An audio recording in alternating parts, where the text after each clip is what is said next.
VW pulls a racist Instagram ad, and Spotify adds a giant to its podcast roster. I'm Jeff Beer, and this is Fast Company's brand hit and miss of the week. It's been a while since we've seen a brand make an embarrassingly racist ad, but sooner or later, sadly, you know what's going to happen. This time, it's Volkswagen's turn.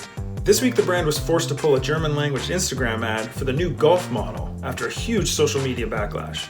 The spot shows a giant white hand flicking a black man away from the car into a cafe called Petit Colon. Translation, Little Colonist. Yikes! VW told the Associated Press that, quote, "Without question, the video is inappropriate and tasteless. We will clarify how something like this could happen, and there will be consequences." I hope so, given its history as a Nazi-founded company. The brand also said that it always tries to, quote, "position itself against all forms of racism, xenophobia, and discrimination. Many initiatives in the company and in our global workforce promote diversity, integration, and unprejudiced cooperation. That makes it all the more annoying that we made this mistake."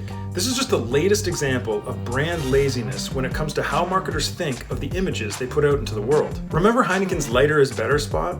A beer is slid down the bar past several dark-skinned patrons until it lands in the hands of a light-skinned woman. Or when Ashton Kutcher got into brownface for pop chips for some reason. Or when Dolce & Gabbana thought a Chinese woman couldn't understand European culture. It's the latest in this weird, tone-deaf genre of racist advertising. Ads like this aren't just dumb and lazy.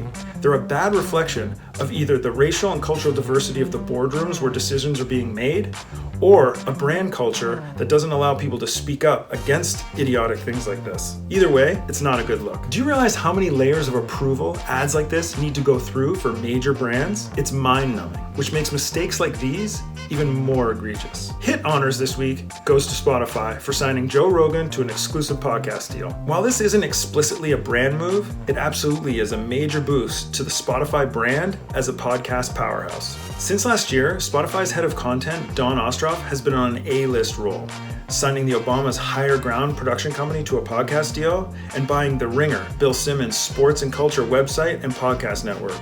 Now the company is shelling out a reported $100 million for the Joe Rogan experience. In the past, Spotify itself has said despite all its investment in podcast infrastructure and talent, that the bulk of its users still use the platform for just music. Landing Rogan, one of the most popular pods on the planet, is a massive shout to get more users listening to podcasts on the platform. So it's not about more immediate paid subscribers per se, but further cementing Spotify as a prestige audio brand. That's it for now. Thanks for watching.